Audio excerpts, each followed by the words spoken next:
Hey, welcome to Trucks.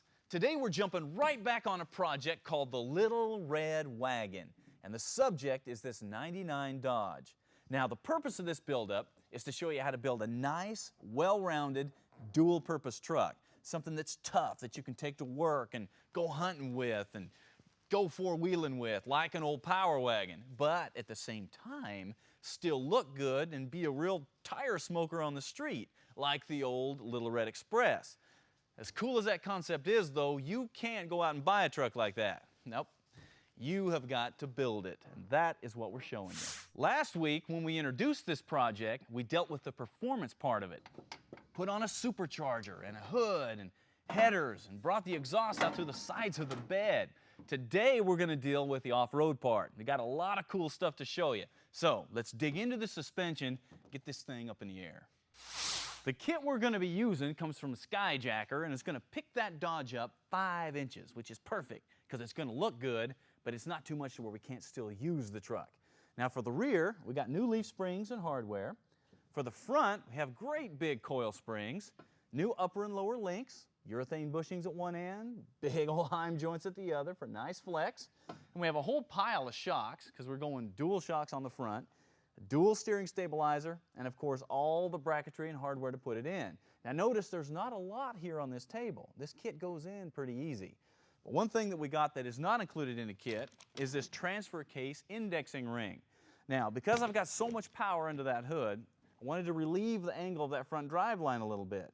This ring allows you to clock the transfer case down just a little bit and relieve that angle. Now you don't have to put this on to a 5-inch lift, but because of that application, it's a pretty wise thing to do. First, we need to put the truck on a diet by getting rid of a bunch of unwanted parts like wheels and tires. Then, dig in with both hands. Now the track bar and the drag link and the sway bar, those are all going to be reused. So for now, we'll just pop them loose and let them hang. The next pieces to go in the junk wagon are, well, pretty much everything. If it can be unbolted, it probably needs to come off.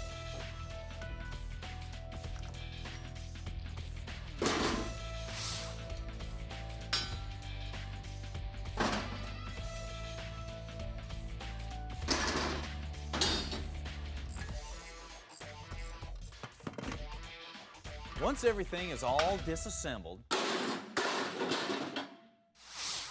it's time to start putting on the new Skyjacker stuff. Now, the new lower links just go into the stock location. The upper links bolt to the new relocation brackets.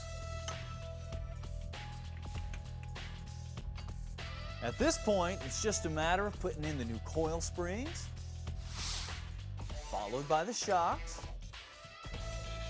And then the track bar location is lowered with a big, beefy bracket to retain proper alignment and to keep the truck from wandering all over the road. Then we'll replace the stock pitman arm with the new Skyjacker unit.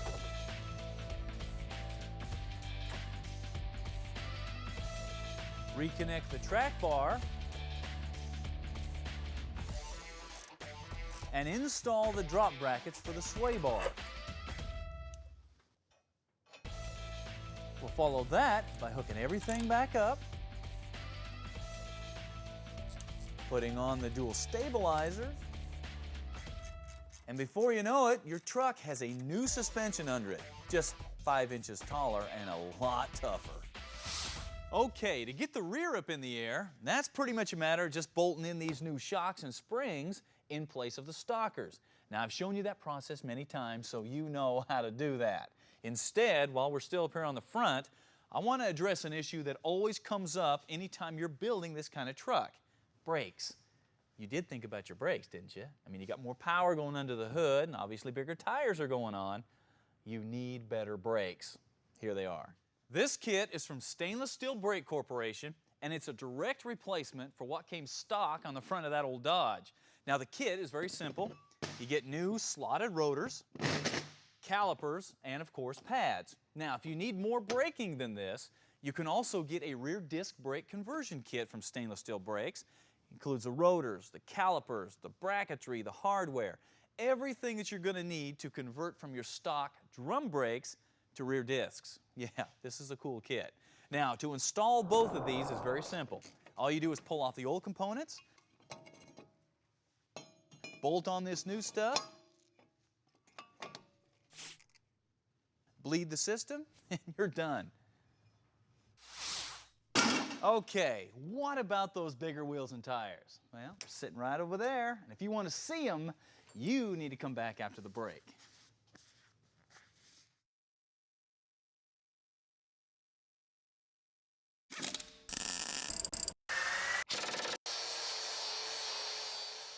Welcome back to Trucks and the Little Red Wagon.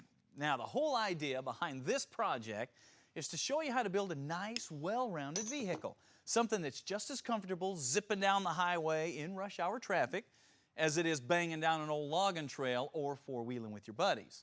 Now, so far today, we've put on a Skyjacker 5-inch lift and upgraded to stainless steel brakes. Now, it's time to finally put on some wheels and tires. All right, tires. Since this is a dual-purpose rig, we need a dual-purpose tire. For those, we went to Toyo and got this new tire called the Open Country AT. Now, the size we're using is 35 inches tall, 12.5 inches wide, and we're putting it on a 17-inch rim, which is going to look really nice with that 5-inch lift. Now, the tread is nice and aggressive. You can see you've got a lot of siping cut into the tread. That's going to give us a lot of traction when things get wet and slippery. But this is not so aggressive to where it's going to howl like an old dog when you're going down the highway. Matter of fact, these are really quiet on the road, which makes this the perfect tire for that kind of truck. For wheels, we made a call to Weld Racing and got what they call the Dune 5. Now, as you can see, this is an upgraded version of a 5-spoke. It's got simulated rivets around the inside as well as the outer rim. So it's got a nice rugged look. The thing is fully polished, so it's going to look awesome on the street. But Weld wheels are also famous for their strength because they're forged, which means this is incredibly strong for any kind of hardcore use. So once again, you got the best of both worlds here.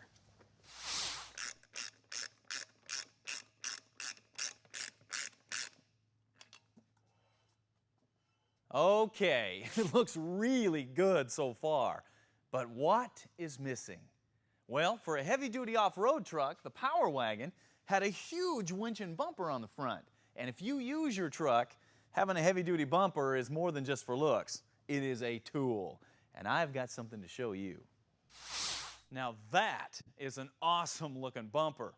Now, this comes from a place called Buck Stop Truckware, and this is a serious piece of work. It is made out of 1/4-inch steel. All the welds are smoothed down. Everything is powder coated. This is a nice looking bumper. And look at this. You have holes here for a 6-inch off-road light. You have access panels like your stock bumper had. Of course, this is for your fair lead roller where your winch comes through. You got a receiver hitch built right into the bottom. And then you have an access panel up here so you can get down and work on your winch. Now the winch mounts back here inside, tucks out of the way so you don't even see it. Now to mount one of these on the truck, you have huge mounting brackets, bolt right to the frame, and you have mounting points built right into the bumper. Now the rear bumper is just as nice. Once again, made out of 1/4-inch steel, all smoothed down. You have pockets here for 4-inch off-road lights. Then you have some diamond plate on top so where you can stand on it. Now the best part about these bumpers though, they're a direct bolt-in replacement for what came stock on your truck. And it doesn't get much more heavy duty than this. Now, about a winch. Well, there it is. I'd like to tell you about it, but you're going to have to wait till after the break. I hate that for you.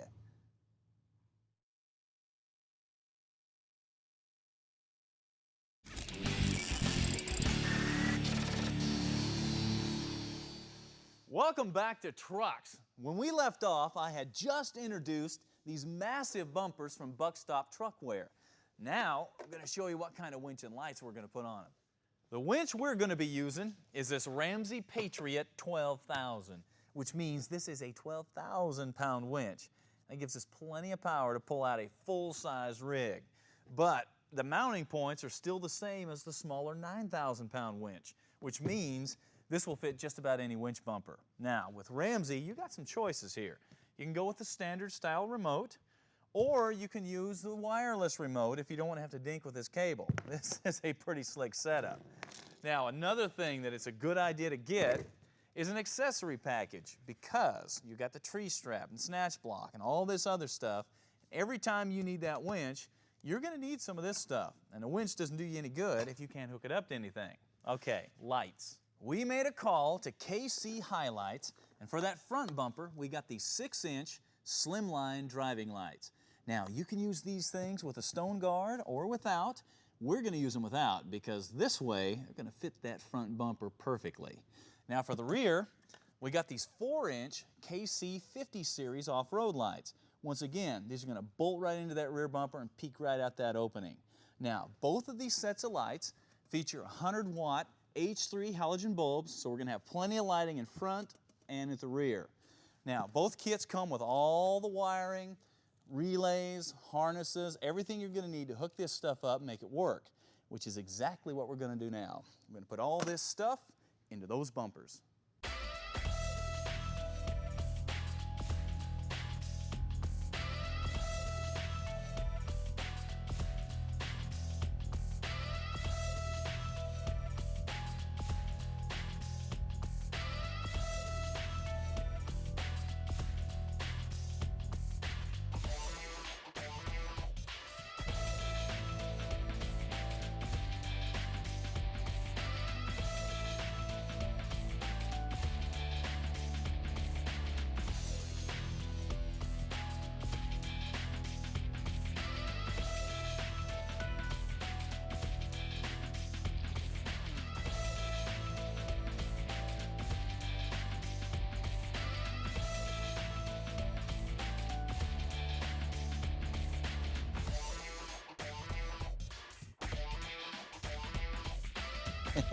Okay, let's go first? Well, there it is. All 310 pounds of it. You can't tell me that that is not awesome. Now, obviously, we have added some serious weight to the front of this thing and some serious power under the hood. And in doing so, we have created a weak point in this truck. And I want to talk to you a little bit about that before we go today, and it's the clutch. We are going to solve our clutch problems with this dual friction clutch from Centerforce. Now, they call this dual friction because the clutch disc has 2 different styles of friction material on it. One for smooth engagement, one for holding capacity. Now, to go with that, we got their high-performance pressure plate and throw-out bearing. Trust me, this will handle whatever you want to throw at it. Now, in a couple weeks, we're going to roll the Little Red Wagon back, and we're going to finish that thing off by putting on some really, really, really cool stuff. And you do not want to miss that.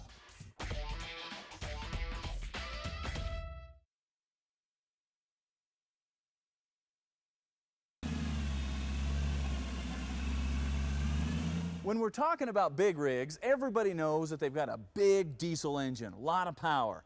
Then they're pulling a big, heavy trailer. And all that weight and all that power comes together in this little clutch assembly. Now, obviously, this is a lot bigger than what's in your street truck, but considering the amount of power and the amount of weight being pulled, this is still pretty small. So how does it work? And how does it go all those miles?